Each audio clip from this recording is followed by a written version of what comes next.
आज मैं आपको सुनाने जा रही हूँ अपनी लिखी कहानी तुम्हारा दिया नाम। गुलाबी सर्दियों की धूप आसमान से किसी नाजुक परी सी घर में उतरती है। कभी छत के किनारों से होती हुई आंगन में अटखेलियाँ करती, दरवाजे की चौखट और खिड़की से अंदर झांकती। इसी गुलाबी धूप की गर्माहट को मैं हथेली पर महसूस कर रहा था। तुम गए नहीं अभी तक आयुष? तभी पीछे से मेरी पत्नी नर्मदा ने पुकारा। मैंने पलटकर देखा। हल्की गुलाबी साड़ी में बहुत सुंदर लग रही थी वो। सर पर पल्ला किया हुआ था, कमर तक झूलते हुए गीले बाल उसकी साड़ी को भिगो रहे थे। हाथ में जल से भरा तावे का लोटा लिए हुए थी। कब जाओगे आयुष? आज करवा चौथ है, कितना काम है मुझे। पूरे दिन की भूखी प्यासी मैं रात तक किचन में ही लगी रहूं क्या? वो किसी छोटे बच्चे की तरह ठुनकती हुई बोली। जा रहा हूं भाई, अच्छा लिस्ट तो दे दो मुझे। हमारी शादी के बाद ये छठा करवा चौथ था उसका। हर करवा चौथ पर वो मुझे एक लिस्ट थमा देती, जिसमें आलता, मिठाई, मोगरे के फूल और न जाने क्या क्या होता। सामान लेकर मैं हरिद्वार के कनखल वाले घाट पर जाकर बैठ गया। पास ही मंदिर की घंटियों की आवाज़ आ रही थी। कुछ इक्का दुक्का लोग ही घाट पर दिख रहे थे। ये घाट ज़्यादातर खाली ही रहता है। मैंने सामान साइड में रखा और गंगा में पैर डालकर बैठ गया। बार बार आते मैसेजेस की वजह से मैंने फ़ोन साइलेंट पर डाला और अतीत में खो गया। आयुष, मैं तुम्हारी आयुषी। जब मैं चली जाऊंगी तो मेरा नाम पुकार पुकार कर मजनू बनकर घूमा करोगे।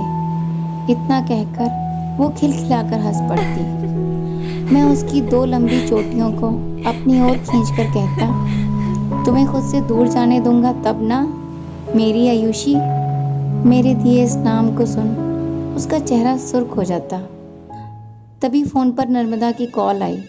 सुनो, कुछ चीज़ें भूल गई थी, मैंने मैसेज किया है, चेक कर लेना और टाइम से घर आ जाना। नर्मदा की आवाज़ ने मुझे अतीत से वर्तमान में पहुंचा दिया। मुझे याद आने लगे वो पल, वो हमारा मोहल्ला, वो पुराना मकान जिसकी छत पर हम दोनों ने ना जाने कितने मीठे पल बिताए थे। हम दोनों दुनिया के सही गलत से दूर आपस में डूबे रहते। जब वो हमारे पड़ोस में रहने आई थी तो मुझे उसका नाम तो पता नहीं था। मैं उसकी आंखों में खो गया और मैंने खुद ही उसका नाम रख दिया, आयुषी। हमारी मुलाकातें कब प्यार में बदल गईं पता ही नहीं चला। फिर एक दिन उसकी शादी तय हो गई। लड़के वाले बड़े बिजनेसमैन थे। उसकी खूबसूरती को देखकर उन्होंने आगे से बढ़कर उसका हाथ मांगा था। आयुषी के घर वालों की माली हालत कुछ ठीक नहीं थी, इसलिए अमीर लड़के वालों के साथ रिश्ता जोड़ने में उन्होंने एक पल की भी देर नहीं की। मेरे पास ना कोई नौकरी थी और ना ही उन लड़के वालों की तरह हम अमीर थे।